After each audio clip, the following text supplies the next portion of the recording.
My wife got G. During her bachelorette party, I thought I'd never know, until I quietly disappeared before the wedding, and what happened after left everyone stunned.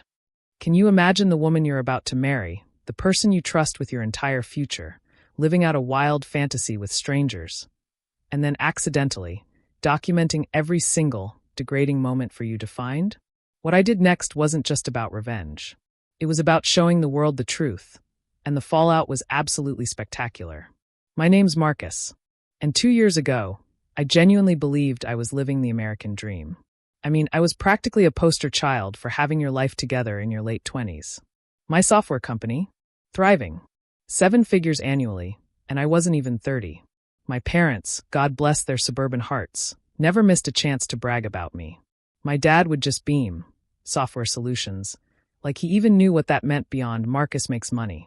Then there was Daniel, my brother, my ride or die, the guy who knew every stupid secret, every dumb decision since we were kids. That bond, you know? The one where you can call at 3 a.m. and they'll show up with pizza and terrible advice. Or so I thought. But the real crown jewel, the one thing that made my supposedly perfect life shine brightest, was Christina Ward. Jesus, where do I even begin with Christina? She wasn't just beautiful. Those green eyes, that smile that could probably end wars if she deployed it right. She was the whole package. Smart, ambitious, funny in that dry, sarcastic way that made me feel like we were perfectly matched. For 3 years, we built something I truly believed was a partnership. Not just roommates splitting rent, but a real life. We bought a condo together, granite countertops and a kitchen island that made us feel like we were in a home improvement commercial. We adopted Charlie, our golden retriever, who was basically our practice kid, complete with his own Instagram. We spent hours planning our future. Japan, Iceland, debates about kid names, suburbs versus city living. She made even mundane grocery shopping feel significant, arguing about organic produce and making me care about thread count. She fit into my world so seamlessly. Her parents treated me like family. Her dad talked business. Her mom texted me about events. My mom, she adopted Christina as the daughter she never had. Shopping trips, recipes, long phone calls. It was this perfect little ecosystem where everyone loved everyone. The future felt bright. I thought I was the luckiest bastard alive. A successful business, a woman who challenged me and supported me, a family that didn't require therapy. What more could a guy ask for? So when I finally proposed, I went all out. Not because of pressure, but because I truly couldn't imagine life without her. An elaborate sunrise hike to her favorite mountain spot, a hidden photographer, a custom-designed ring.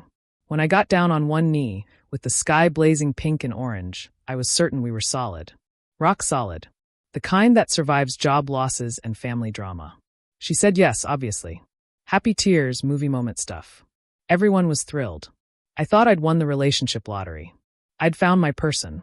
But here's the thing about life. It has this twisted sense of humor and perfect timing when it decides to destroy everything you think you understand. Just when you're most confident, most secure, most certain you've got it all figured out, life tests how unbreakable your unbreakable really is. And trust me, what I thought was unbreakable. It was a lot more fragile than I ever imagined. But I'm getting ahead of myself. On that mountain, with that ring on her finger, I genuinely believed we'd beaten the odds. I thought we were special. Turns out, I was right about one thing. We were definitely going to be a story people would remember. Just not the kind I had in mind.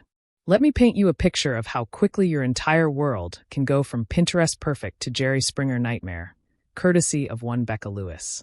Christina's maid of honor. And apparently, the devil's own event coordinator. If you've ever wondered what pure evil looks like, wrapped in a size 2 dress with a sociology degree, let me introduce you.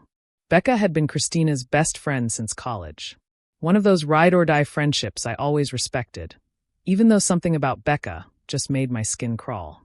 She was the kind of person who always had to one-up everyone, posted inspirational quotes on Instagram while talking smack behind people's backs, and somehow made every conversation about herself. But Christina loved her, so I played nice. When it came time to plan the bachelorette party, Becca took charge like she was organizing a military operation. Honestly, I was relieved. I'm more of a order pizza and Netflix guy. So, when Becca announced she was taking the girls to Miami for a long weekend, I thought, perfect. Sun, drinks, dancing. The whole stereotypical bachelorette experience. The guest list was what you'd expect. Christina's younger sister, Olivia, who was still in that phase where 23 makes you wise about the world, plus 10 other friends. All decent people, as far as I knew. Sure, a couple were still stuck in that post-college party phase, but nothing too crazy. Or so I thought. The first night went exactly as advertised. I got the obligatory group photos via text. Colorful drinks, exaggerated. We're having so much fun faces for social media. Christina looked gorgeous, obviously, in this little black dress that made me simultaneously proud she was mine and slightly jealous of every guy who got a look at her. They hit some trendy rooftop bar, took 1,000,000 selfies, probably blew more on bottle service than I spent on groceries in a month. Classic Miami. Exactly what I expected. But then came night 2. And this is where Becca's true genius for destruction really shined. See, night 1 was all about public consumption. Instagram stories, Facebook check-ins, carefully curated photos. Night 2 was supposed to be private. Very private. The kind of private that requires NDAs and turning off location services. Becca had arranged for the party to move from the clubs to a rental house in South Beach. Nothing suspicious about that. What she didn't advertise in the group chat was that she'd also arranged for some entertainment. Male dancers, to be exact. Let's call them what they were. Male strippers who specialized in private parties for wealthy women looking to live out their 50 Shades fantasies. These weren't your cheesy Magic Mike wannabes. These were full-service performers with their own music, props, and zero boundaries. While I was back home, probably watching some mindless action movie and missing Christina like the devoted fiancée I was, she was discovering exactly what kind of woman she became when nobody was watching. Or at least when she thought nobody was watching. The drinks were flowing, top shelf everything, because Becca never did anything halfway. Someone had brought party favors of the pharmaceutical variety, because apparently mimosas and champagne weren't enough to lower inhibitions for what Becca had planned. Slowly but surely, my sweet conservative. Let's wait until marriage for the really kinky stuff. Fiancé started transforming into someone I wouldn't have recognized. The cheering started innocently enough, a little whooping and hollering as the guys did their choreographed routines. But as the night progressed, and the alcohol and whatever else they were taking kicked in, things escalated. What began as innocent fun turned into something that would make a porn director blush. The dancing became touching. The touching became participating. And my precious Christina, the woman who blushed when we talked about trying new positions, became the star of her own private show, while her friends cheered her on like she was competing for Olympic gold in infidelity. The worst part, they filmed everything. Every degrading moment, every cheer, every laugh, every second of my fiancé doing things with strangers that she'd never even suggested we try together. Becca, ever the documentarian, made sure to capture it all from multiple angles. For posterity, she probably told herself. For blackmail material, more likely. But here's the real kicker. It wasn't just Christina. This became a group activity, a sisterhood bonding experience where inhibitions were checked at the door and marriage vows were apparently just suggestions. Olivia, sweet little Olivia, who still called me future brother-in-law and asked my advice about boys, turned out to be just as enthusiastic as her older sister. Half the bridesmaids joined in like it was some twisted team-building exercise. And through it all, there was Becca, orchestrating the whole thing like a conductor leading a symphony of betrayal. She was the one encouraging, the one filming, the one making sure everyone got their turn in the spotlight. She turned my fiancé's bachelorette party into something that would have made Hugh Hefner proud. The truly beautiful irony? While they were all getting their kicks in Miami, thinking their secrets were safe in that rented house, technology had other plans. Those videos, those precious memories of their girls' weekend, were automatically backing up to the cloud. Our shared cloud storage account, specifically.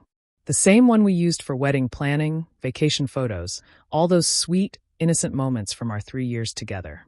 So, while Christina was living it up in South Beach, discovering her inner porn star with 4 random dudes and her giggling friends, every single second was being preserved for posterity in high definition, just waiting for me to discover it. And discover it I did. You know that moment in horror movies when the protagonist realizes the monster has been living in their house the whole time? That split second when everything they thought they knew about their safe little world gets turned upside down. And they're standing there like an idiot wondering how they missed all the obvious signs? Yeah, that was me at 11:47 p.m. on a Tuesday night. Sitting in my home office, in my boxers, staring at my laptop screen like it had just grown fangs and started speaking Latin.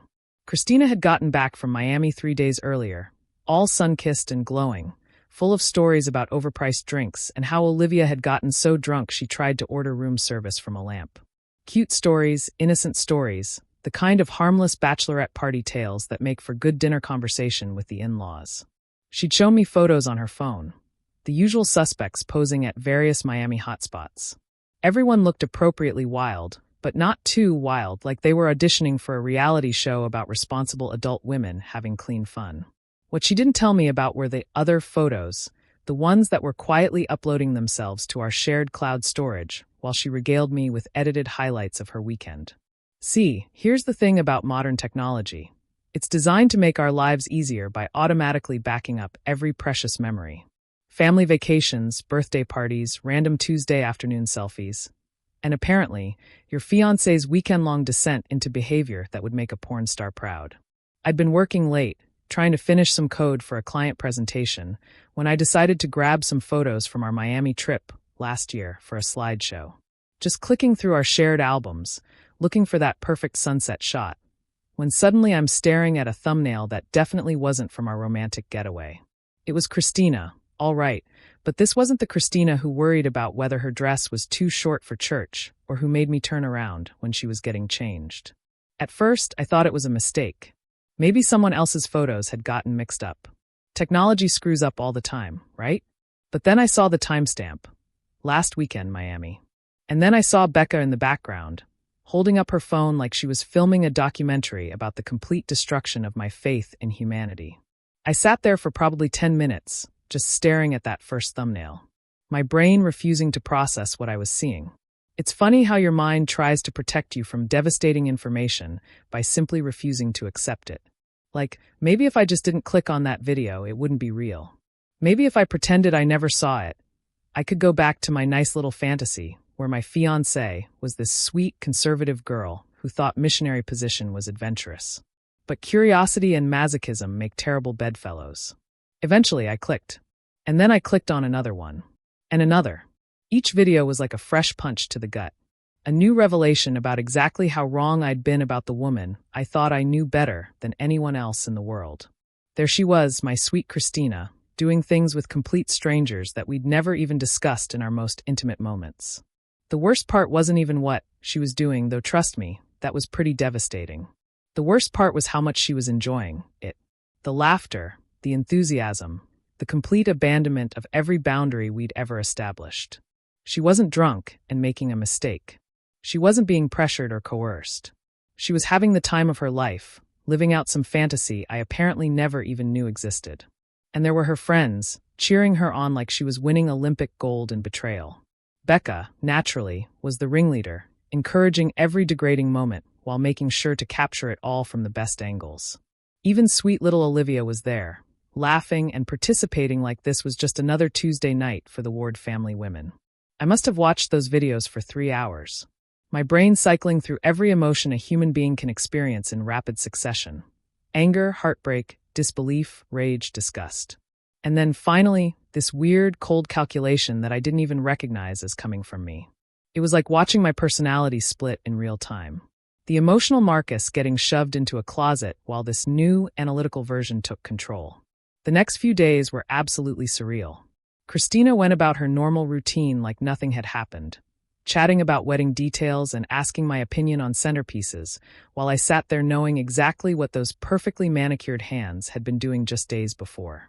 She'd curl up next to me on the couch to watch TV, and I'd have to fight the urge to ask her if the guys in Miami had been better than me. She'd kiss me good morning, and I'd wonder if she was thinking about kissing them. But here's the thing that surprised me most about myself. I didn't explode. I didn't scream or throw things or demand explanations. Instead, I became this master actor, playing the role of devoted fiancé, while my brain worked overtime planning my exit strategy. We went to dinner with her parents, and I smiled and nodded while her mother talked about how excited she was for the wedding. We met with the caterer, and I pretended to care about the difference between salmon and chicken while mentally calculating how much money I was about to lose on deposits. The performance of my life culminated in what should have been a romantic evening at home.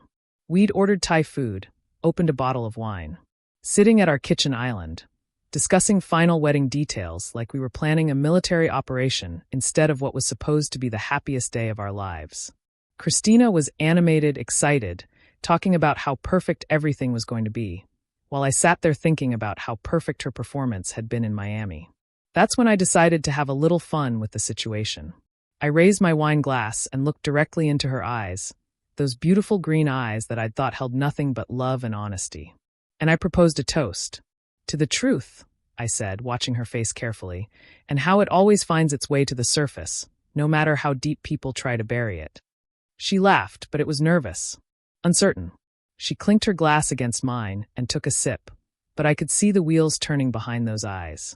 Something in my tone, maybe, or the way I was looking at her. For just a second, I saw a flicker of fear cross her face, like she was wondering if I might know something I wasn't supposed to. But then the moment passed, and she was back to chattering about flowers and seating arrangements, and I was back to playing my part. The perfect fiancé, blissfully unaware that his entire life was built on a foundation of lies and shared cloud storage. Little did she know, the truth had already found its way to the surface. And I was about to make sure everyone else could see it, too. There's something absolutely liberating about burning your entire life to the ground when you know you're doing it for all the right reasons. Most people spend their whole lives trapped by inertia, staying in shitty situations because change is scary and the unknown feels worse than familiar misery. But when you've got nothing left to lose, because everything you thought you had was just an elaborate lie anyway, well, that's when you discover what real freedom feels like. I woke up that Thursday morning at 5:30 a.m., like I had every day for the past 3 years. Christina was still dead asleep next to me, sprawled across her side of the bed in that oversized NYU t-shirt she'd had since college. Her hair fanned out across the pillow like some Renaissance painting. For a split second, looking at her peaceful face in the early morning light, I almost forgot what I knew. Almost let myself slip back into the fantasy that this was still my life, that she was still my person, that we were still building something real together. But then I remembered those videos, and that momentary weakness passed like a bad hangover. I slipped out of bed without making a sound, a skill I'd perfected over 3 years of early morning conference calls with clients on the West Coast, and headed to the shower. As the hot water hit my face, I ran through my mental checklist one more time. Today was the day I became a ghost. I'd spent the last week planning this exit like it was the most important business deal of my life, which, in a way, it was. The business deal where I traded my old, pathetic, deceived life for something clean and new. I'd already transferred important files from my office to a secure server, quietly closed out projects with existing clients, and set up automatic payments for all the bills that would need handling in the coming weeks. I wasn't just disappearing. I was evaporating, without leaving a trace of financial chaos behind me. By 6:15, I was dressed and moving through our condo like a man on a mission. I grabbed my go bag from the back of our closet, a simple duffel with enough clothes and essentials for a few weeks while I figured out my next move. Everything else, all the accumulated stuff of our shared life, could stay right where it was. I didn't want any of it anymore. Every piece of furniture, every photo, every little decorative item we'd picked out together had been contaminated by the truth of who she really was. Christina never stirred as I wrote out the checks for the wedding vendors. Every single one paid in full, with little notes explaining that the wedding was canceled and they should keep their deposits as compensation for the late notice. The florist, the caterer, the band, the photographer, all of them got their money and their freedom. I wasn't going to let innocent small business owners suffer because my fiancé turned out to be a fraud. The note I left on the kitchen counter was a masterpiece of brevity. The wedding is off. Take care of yourself. 22 words to end a 3-year relationship and a lifetime of shared plans. I probably spent more words ordering coffee at Starbucks.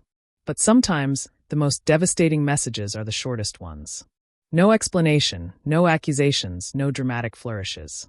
Just facts, delivered with the emotional warmth of a parking ticket. I locked the door behind me at 7:45 a.m. and dropped my keys in the mailbox.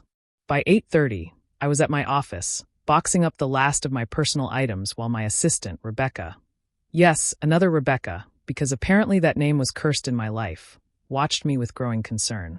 She kept asking if everything was okay, if there was anything she could do to help, if I was taking a vacation. Sweet kid, probably about Christina's age, still young enough to believe that successful people don't just implode their entire lives on a random Thursday morning. "I'm taking an extended break," I told her, which was technically true.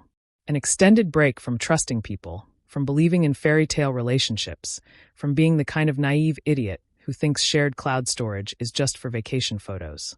Forward any urgent calls to my cell, but otherwise consider this place closed indefinitely. The moving company arrived at our condo at exactly 10 a.m., just like I'd scheduled. Professional, efficient, and completely indifferent to the emotional weight of what they were packing. My clothes, my books, my computer equipment, my coffee maker. Everything that was purely mine got loaded into a truck and hauled away to a storage unit across town. I watched 3 years of domestic bliss get reduced to boxes and labels, and I felt absolutely nothing. By noon, I was standing in the Verizon store, canceling my phone service and tossing my iPhone into the trash like it was contaminated with a plague. The teenage employee looked at me like I'd lost my mind, but he processed the cancellation anyway. Facebook, Instagram, Twitter, LinkedIn. Every digital footprint of Marcus Hale, successful entrepreneur and devoted fiancé, got deleted with the same clinical efficiency I used to debug code. The bank was my next stop, where I closed our joint checking account and moved everything into a new account at a different institution. Clean break. No shared financial entanglements. No way for her to track my movements through credit card statements or online banking. I even changed my direct deposit information for the business accounts, routing everything through a completely separate financial ecosystem. Daniel was the only person who got a heads up, and even that was minimal. A single text from a burner phone. Wedding's off. Christina knows why. I'm fine. Don't contact me for a while. My brother, bless his heart, immediately started calling the burner number, but I turned the phone off and threw it in a different trash can. Even Daniel, my supposed ally, was going to have to wait for explanations. The hotel I checked into was deliberately generic. One of those extended stay places that cater to business travelers and people in the middle of life transitions. Clean, anonymous, and staffed by people who were paid to mind their own business. I registered under a false name, paid cash for a week, and settled into my temporary exile like a man entering witness protection. Christina would wake up tomorrow morning to discover that her fiancé had vanished into thin air. No note explaining why. No angry confrontation. No chance to offer explanations or apologies or promises to change. Just absence, sudden and complete, like I'd been raptured while she slept. Her phone calls would go straight to a disconnected number.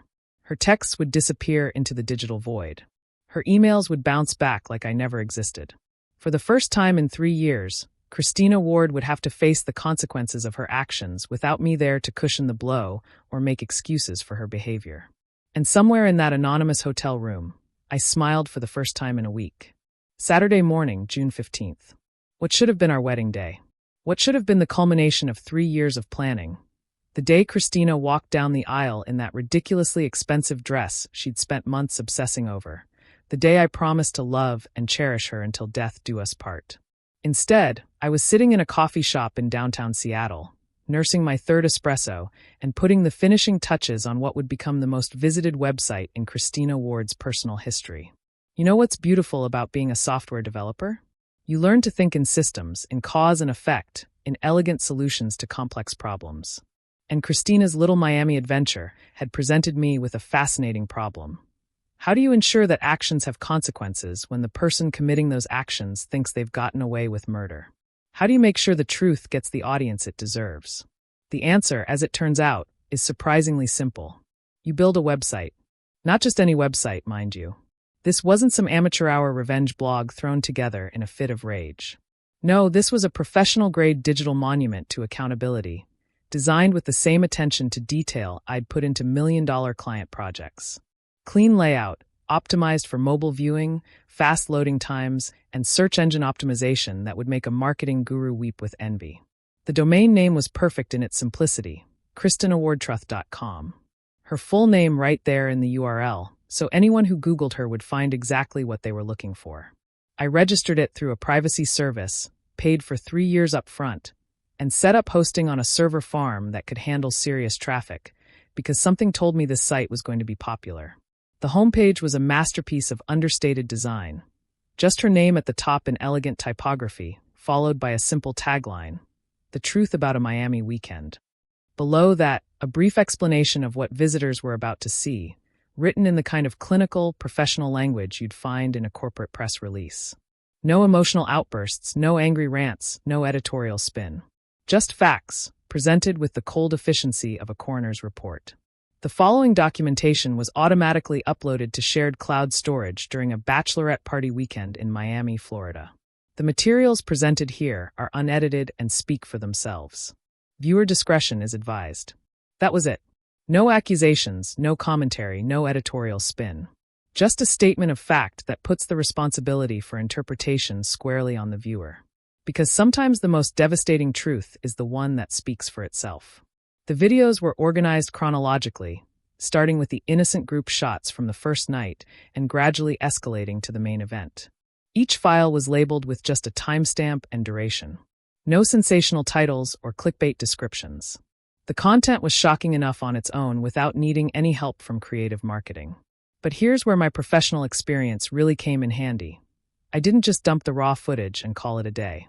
No, I optimized everything. Compressed the files for faster streaming, created multiple resolution options for different connection speeds, and even added closed captions for accessibility. Because if you're going to destroy someone's reputation, you might as well do it with production values. The technical specifications were flawless.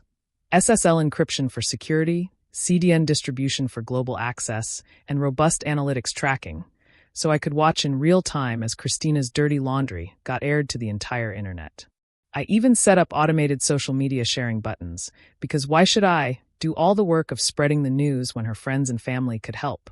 The beauty of launching on our supposed wedding day wasn't lost on me. While our guests would have been arriving at the venue, expecting to witness the beautiful union of Marcus and Christina, they instead received a text message with a link to the website and a simple note. This is why there's no wedding today. Short, sweet, and guaranteed to get clicks.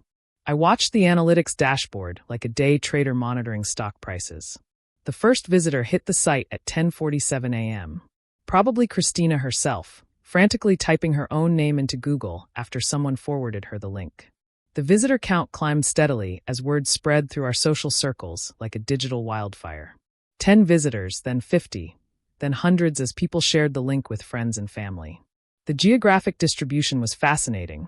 Seattle, where we lived, Miami, where her sins were committed, Los Angeles, where her parents had retired, college towns across the country as her sorority sisters got wind of the scandal. The website was going viral in all the worst ways for Christina, and all the best ways for truth and justice. By noon, I had confirmation that the message had reached its intended targets. My phone, the new burner I'd picked up just for this occasion, started buzzing with calls from blocked numbers. Christina, probably trying desperately to reach me from whatever borrowed phone she could get her hands on. Her parents, most likely calling to demand explanations that would never come. Friends and family members who suddenly found themselves with front-row seats to the destruction of everything they thought they knew about sweet, innocent Christina Ward. The most satisfying part was watching the download statistics.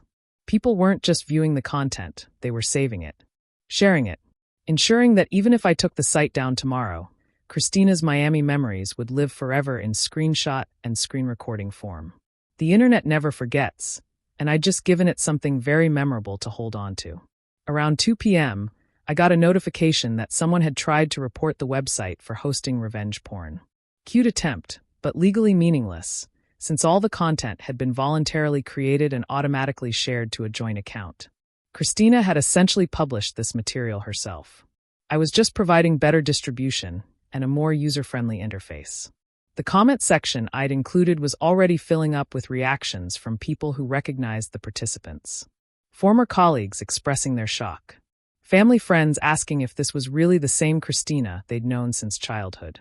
And college acquaintances sharing their own stories about Becca's previous party planning adventures. The internet had become both judge and jury, and the verdict was unanimous, guilty as charged. As the sun set on what should have been our wedding night, I closed my laptop and allowed myself a moment of pure satisfaction. Christina Ward had wanted to have her cake and eat it, too, living a double life where she could be the perfect fiancée to my face and a completely different person behind my back. Well, now everyone could see exactly what kind of cake she'd been eating in Miami. And the internet was going to make sure she choked on every bite. You know what they say about throwing a stone into a pond? The ripples keep spreading long after the stone has sunk to the bottom. Well, KristenAwardTruth.com was more like dropping a nuclear bomb into a kiddie pool. And the shockwaves were absolutely magnificent to watch unfold from my front row seat in digital purgatory. The first domino fell on Monday morning, exactly 72 hours after I hit publish. Christina's boss at Morrison Marketing called her into his office for what I can only imagine was the most uncomfortable conversation of her professional life. See, Christina worked for one of those boutique agencies that specialized in family-friendly brands. Wholesome breakfast cereals, children's toys, organic baby food. Their entire business model was built on trust, reputation, and the kind of squeaky clean image that doesn't mesh well with employees starring in amateur porn productions. According to my sources, and yes, I had sources, because Seattle's marketing community is smaller than you'd think, and gossip travels faster than a Tesla in ludicrous mode. The conversation went something like this. Christina, we've become aware of some materials circulating online that feature you prominently. While we don't typically concern ourselves with our employees' private lives, several of our clients have expressed concern about the association with their brands. Translation: you're fired. And we're going to pretend this is about protecting our clients instead of admitting we're embarrassed to have hired someone who thinks gangbangs make for good bachelorette party entertainment. She was escorted out of the building that same afternoon. Her corporate access revoked, her company laptop confiscated, and her dreams of becoming the next big thing in marketing flushed down the toilet along with her reputation. 3 years of climbing the corporate ladder, building client relationships, positioning herself as a rising star in the industry, all undone by one weekend of poor decision-making and Becca's documentary filmmaking skills. But Christina's professional suicide was just the opening act. The real show started when her parents got wind of what their precious daughter had been up to in Miami. Robert and Helen Ward, pillars of their suburban community and devout members of St. Mary's Episcopal Church, suddenly found themselves fielding phone calls from concerned friends who'd stumbled across their daughter's internet debut. Picture this: you're 68 years old. You've spent your entire life building a respectable reputation. You're known as the couple who raised that lovely, successful daughter who was marrying that nice young man with a software company. Then suddenly you're getting phone calls from your bridge club asking if you've seen what Christina's been up to online, and your pastor is stopping by for an unscheduled visit to discuss family matters. The conversation between Christina and her parents happened over speakerphone, which I know because little Olivia was there and apparently has trouble keeping her mouth shut when she's been drinking.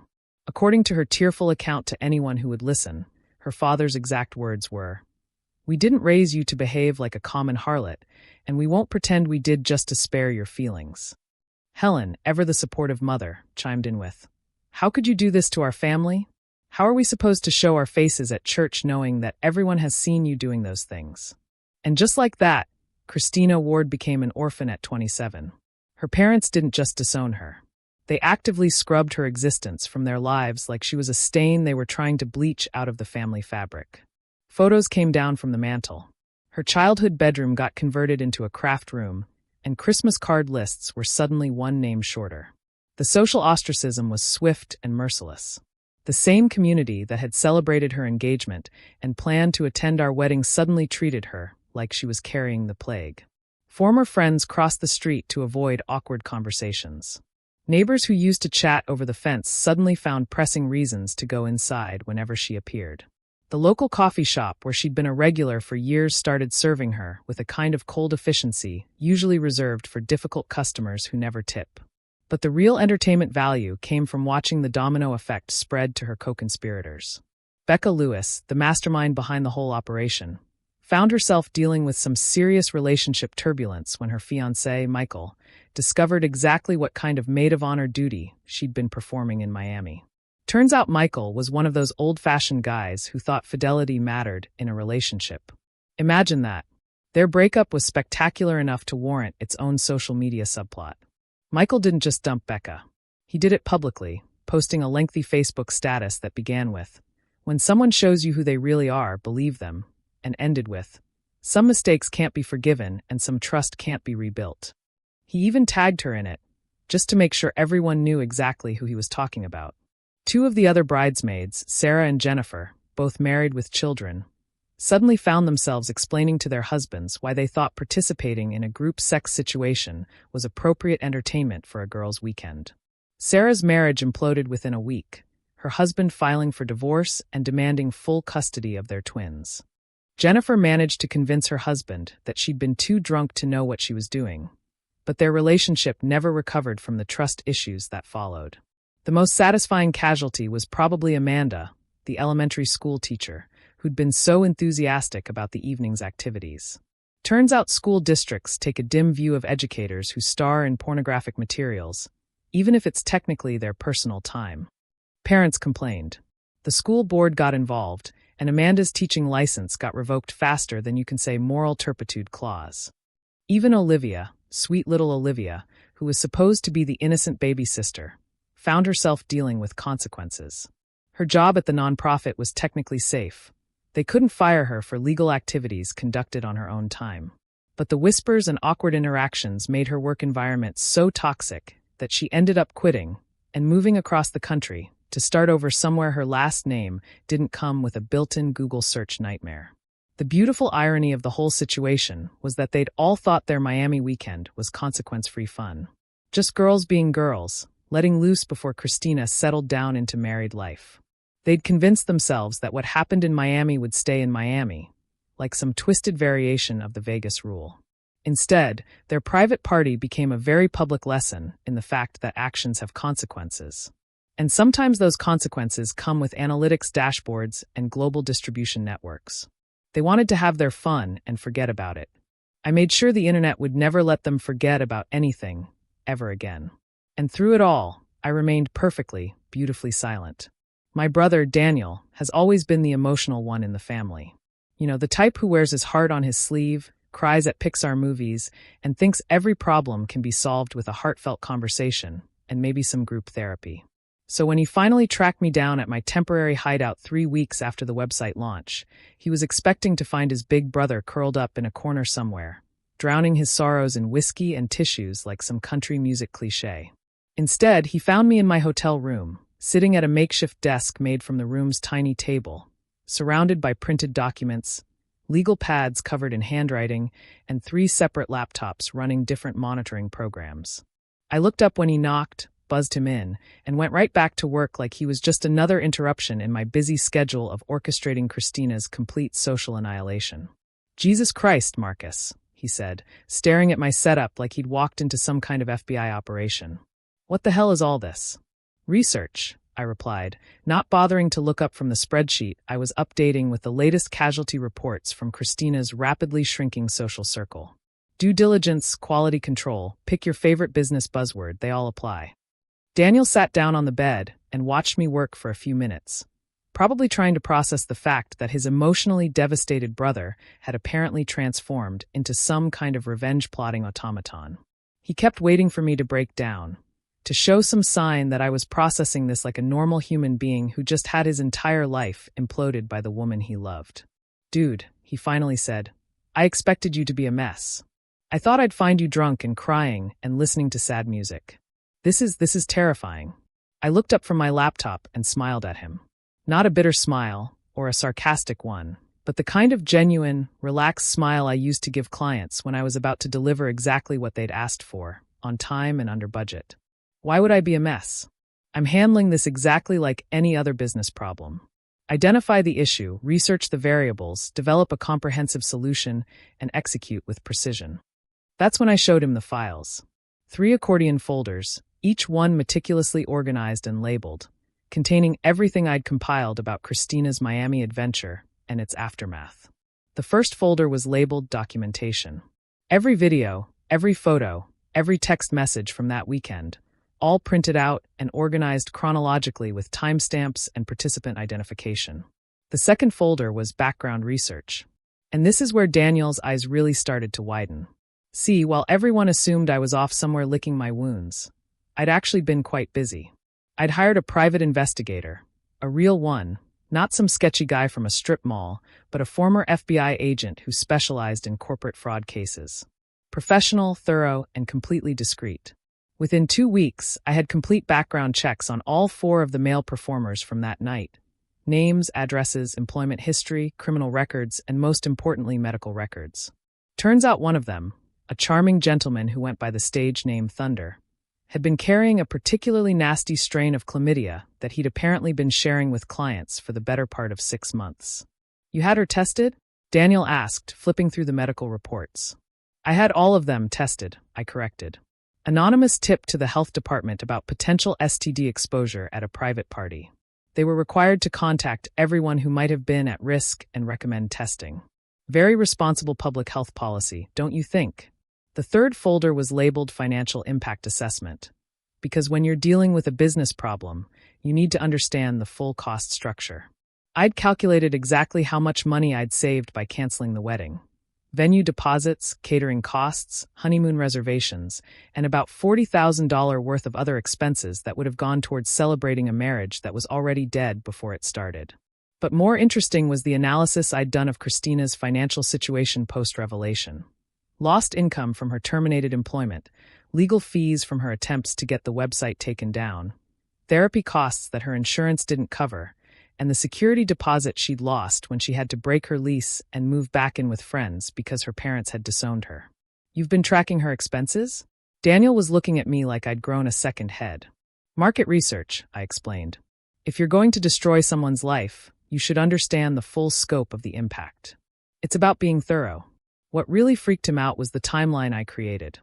A detailed project plan complete with milestones and deliverables, showing exactly how I'd orchestrated every aspect of Christina's downfall.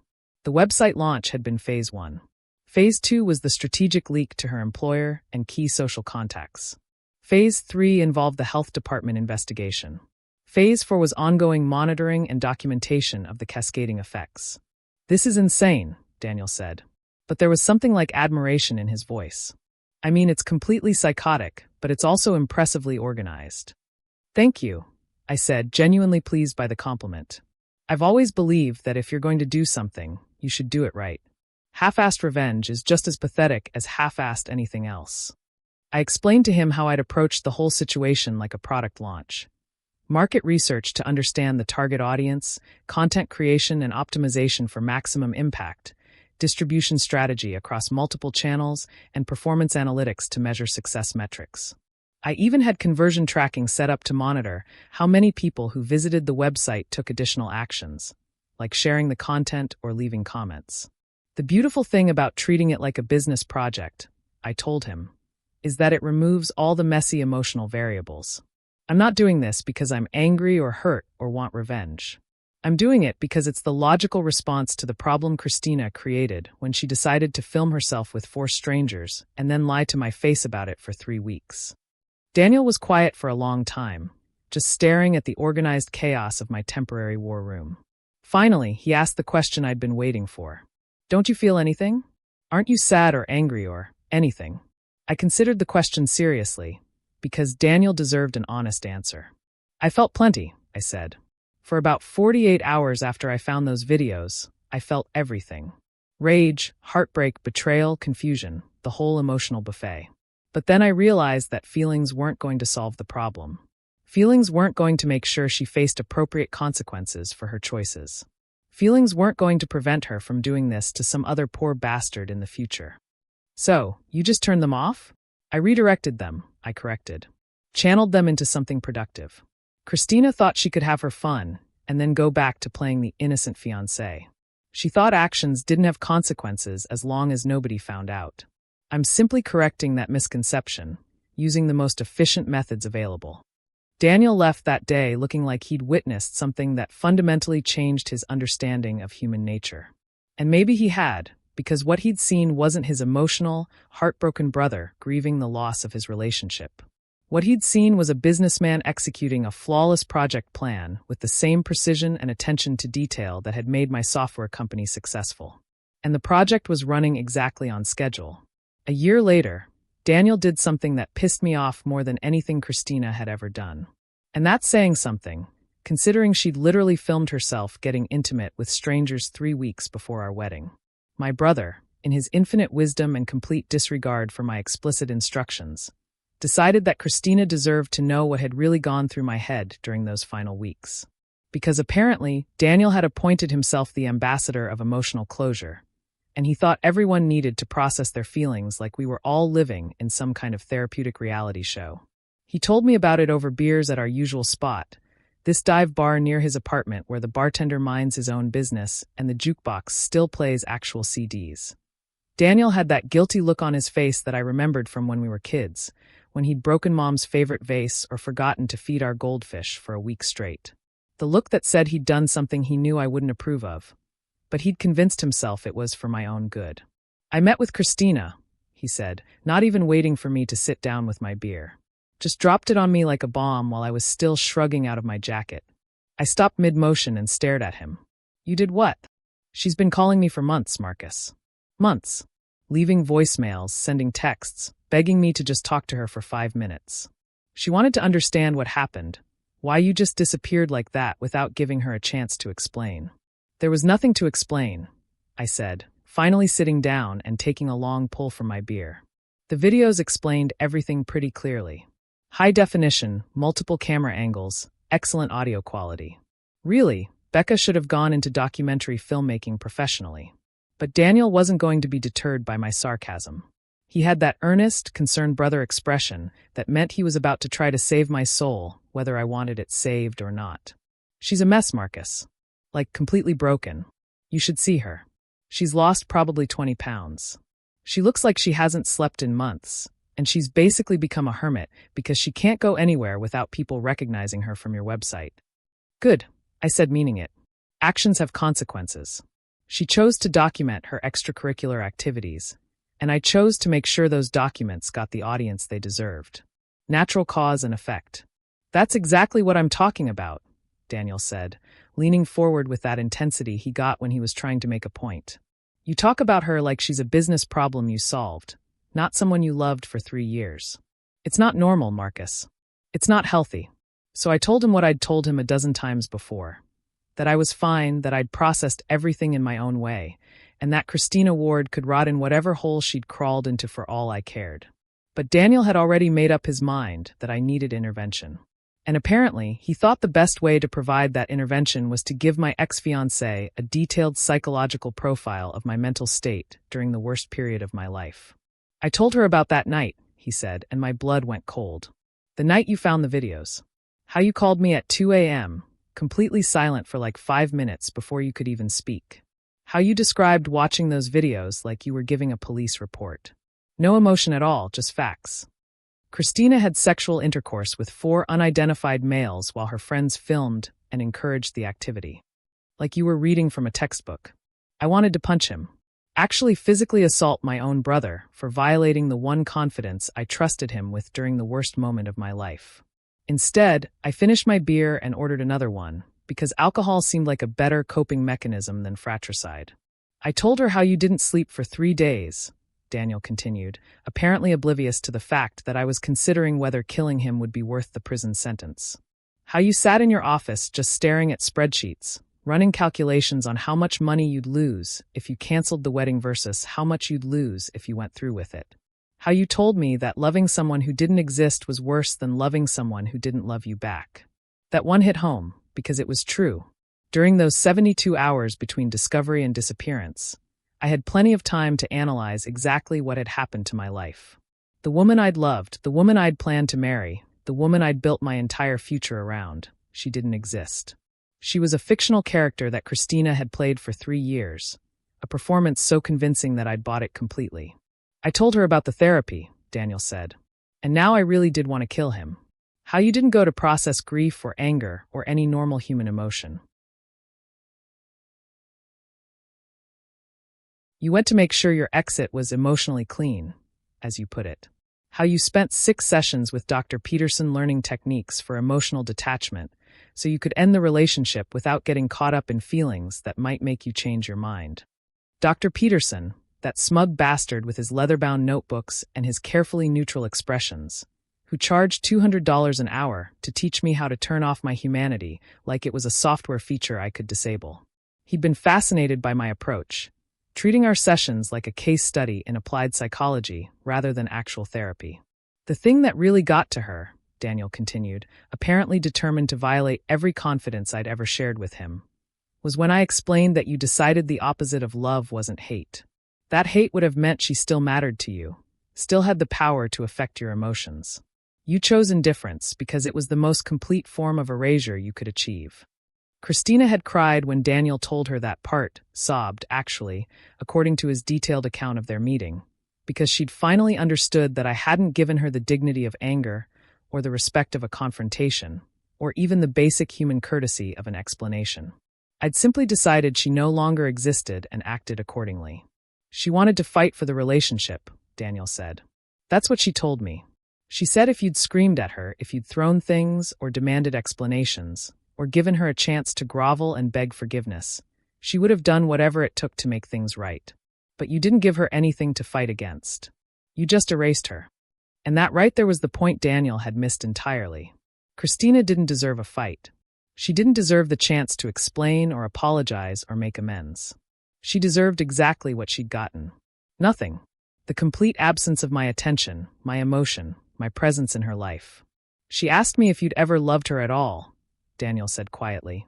If the whole 3 years had been fake, if you'd been planning to leave her anyway. What did you tell her? I told her the truth. That you loved who you thought she was. That you would have died for the woman you thought you were marrying. But that woman never existed. And once you figured that out, there was nothing left to love. Daniel finished his beer and looked at me like he was waiting for some kind of emotional breakthrough, some moment of catharsis where I'd break down and admit that I still cared about Christina and needed closure and healing and all that therapeutic garbage. Instead, I ordered another round and changed the subject to baseball scores, because the truth was, Daniel had told Christina exactly what she needed to hear. That the punishment wasn't anger or revenge or even hatred. The punishment was nothing at all. 2 years later, I was living proof that the universe has a sick sense of humor and impeccable timing when it comes to orchestrating the most awkward possible moments in human existence. There I was, standing in the organic produce section of a Whole Foods in downtown Seattle, debating whether the $1.30 a-pound heirloom tomatoes were worth it for the salad Lauren had requested, when fate decided to play its cruelest joke yet. I heard my name whispered behind me, like a prayer or a curse, and I knew immediately who it was without turning around. You know how they say you never forget your first love? Well, you also never forget the voice of the woman who taught you that love is just an elaborate con game played by people who haven't figured out how to be honest about what they really want. Marcus. I turned around slowly, like I was moving through water. And there she was, Christina Ward, or whatever name she was going by these days. The woman who had once been the center of my universe, now looking like a completely different person, standing next to the overpriced organic kale.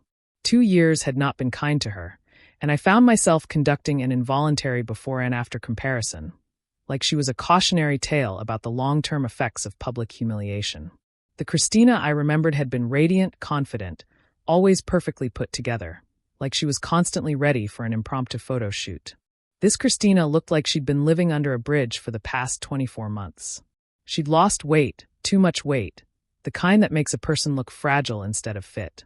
Her hair, which had once been her pride and joy, was pulled back in a simple ponytail that screamed, "I've given up on trying to look good." And her clothes, Jesus Christ, her clothes looked like she'd picked them up from a clearance rack at Target without bothering to check if they actually fit. But it was her eyes that really got me. Those green eyes that had once sparkled with intelligence and humor now looked hollow, haunted, like she'd seen things that had fundamentally changed her understanding of how the world worked. Which, to be fair, she probably had. Having your entire life implode in high definition and then get shared with the internet tends to leave a mark. "Christina," I said, my voice perfectly neutral, like I was acknowledging a casual acquaintance I'd run into at a coffee shop. No warmth, no anger, no recognition of our shared history. Just polite acknowledgement that she'd said my name, and basic social courtesy demanded a response. She flinched like I'd slapped her. Actually flinched. Like the sound of her own name coming from my mouth was physically painful. Which was probably fair, since I'd made that name pretty goddamn toxic over the past 2 years. "How are you?" she asked, and I could hear the desperation in her voice. The need to have this conversation, to somehow bridge the gap between who we used to be and who we were now, standing in a grocery store treating each other like strangers. "I'm well," I replied. Because I was. Better than well, actually. I was thriving in ways I never could have imagined when I was wasting my time trying to build a life with someone who thought fidelity was optional as long as you didn't get caught. She nodded like that was exactly the answer she'd expected and dreaded. I heard you got married, she said, and I could see her trying to force enthusiasm into her voice. Congratulations. That's wonderful. Thank you, I said, adjusting my wedding ring slightly. Not consciously, but she noticed anyway. Her eyes followed the movement like it was a knife being twisted in a wound. Lauren is a surgeon. We met through mutual friends about 18 months ago. The timeline wasn't lost on her. 18 months ago meant I'd found someone new, fallen in love, gotten engaged, and married. All while she was still dealing with the fallout from her Miami adventure. While she was probably still trying to figure out how to rebuild her life from the smoking crater I'd left behind, I'd moved on completely and built something better with someone who understood basic concepts like honesty and commitment. That's great, she said. And I give her credit for trying to sound like she meant it. Really great. I'm happy for you. We're expecting our first child in the spring, I added, because sometimes truth is the most effective weapon available. Lauren's about 5 months along. We're very excited. That one hit like a physical blow. I watched her face crumble for just a second before she managed to pull herself together and force another smile. Because we talked about kids back when we were playing house and pretending to plan a future together. We'd even picked out names, had debates about public versus private school, discussed whether we wanted to raise them in the city or move to the suburbs. Now I was having that future with someone else, someone who deserved it. While Christina got to stand in a grocery store and pretend she was happy about it. I'm glad you found someone, she said, and her voice cracked just slightly on the word someone. You deserve to be happy. I am, I said simply because it was true. I was happy in ways I'd never been with her, even during what I thought were our best moments. Lauren and I had built something real, something honest, something that didn't require me to constantly worry about what she was doing when I wasn't around. Christina took a deep breath, like she was preparing for something difficult. Marcus, I know this probably isn't the time or place, but I need to say something. I need you to know how sorry I am about everything, about what I did, about how I hurt you, about... Christina, I interrupted, my voice still perfectly calm and neutral. It's been 2 years. Apologies are for the moment they matter. Right now, they're just words that make you feel better about yourself. She stared at me like I'd spoken in a foreign language. But don't you want to know why? Don't you want me to explain what happened that weekend? What I was thinking? Why I made those choices? I considered the question seriously, not because I was actually curious about her motivations, but because she seemed to genuinely believe that I might be. No, I said finally. I really don't. What you did explained everything I needed to know about who you are. The rest is just details. I never cheated on you before, she said desperately, like that somehow made it better. Miami was the first time. The only time. I want you to know that. And that right there was what made me almost feel sorry for her. Almost. That actually makes it worse, I told her. If you'd been cheating all along, at least I could tell myself our entire relationship was a lie and move on. But knowing you threw away 3 years of building something real for 1 weekend of meaningless fun with strangers? That's not tragic, Christina. That's just stupid. She started crying then, right there in the produce section. Tears streaming down her face, while other shoppers pretended not to notice the drama unfolding next to the organic spinach. I messed up, she whispered. I messed up so badly, and I've spent every day for 2 years wishing I could take it back. I know, I said. And for the first time in the conversation, I felt something almost like sympathy. But wishing doesn't change anything. Actions have consequences, and those consequences don't disappear just because you regret the actions. I grabbed a bag of the expensive tomatoes and put them in my cart, ready to end this encounter and get back to my actual life. But she wasn't done yet. Do you hate me? She asked. And I could tell this was the question she'd been building up to. The one that had been eating at her for 2 years. I looked at her one last time. Really looked at her, taking in the damage that her choices had caused, not just to me, but to herself. No, Christina, I said. I don't hate you. Hate would mean you still matter to me. You don't. And with that, I walked away, leaving her standing there among the overpriced vegetables, with tears on her face and the final confirmation that I'd erased her from my life, as completely as if she'd never existed at all. Her real name spoken one last time, closing the file forever. Today, as I sit in my home office overlooking Elliott Bay, With a cup of coffee that costs more than Christina probably spends on groceries in a week, I can honestly say that life has a way of rewarding people who understand the difference between justice and revenge. Revenge is emotional, messy, and ultimately unsatisfying because it keeps you connected to the person who wronged you.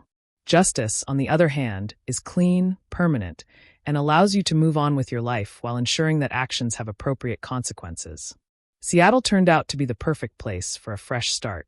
Clean air, progressive values, and a tech industry that appreciates people who can solve complex problems without getting bogged down in emotional drama. My software company not only survived the transition from my old life, but actually thrived once I stopped dividing my attention between building a business and managing a relationship with someone who thought commitment was more of a suggestion than a binding agreement. The irony isn't lost on me that Christina's betrayal was probably the best thing that ever happened to my career. Without the distraction of trying to maintain a relationship with someone who was fundamentally dishonest, I was able to focus entirely on growing the company. We landed 3 major clients in the first year after our move to Seattle, expanded our development team by 60%, and opened satellite offices in Portland and Vancouver.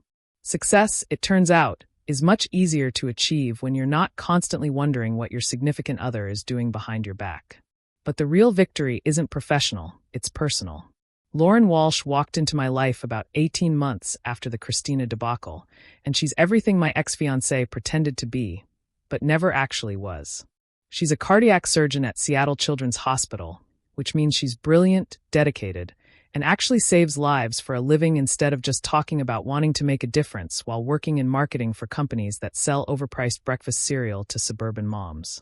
What I love most about Lauren is her complete inability to be anything but straightforward. When you spend your days literally holding children's hearts in your hands, you develop a pretty low tolerance for dishonesty and game playing. She told me on our 3rd date that she didn't have time for men who weren't serious about building something real, and she meant it. No mixed signals, no manipulation, no testing me to see if I'd chase her when she pulled away. Just straight talk from someone who knew what she wanted and wasn't afraid to ask for it. Our son is due in March. A little boy we're planning to name James, after Lauren's grandfather, who was apparently some kind of legendary heart surgeon back in the day. I've been to every ultrasound appointment, every prenatal checkup, every preparation class they offer at the hospital. Not because I feel obligated to, but because I'm genuinely excited about becoming a father with someone I trust completely. That's the difference between love and whatever the hell I had with Christina.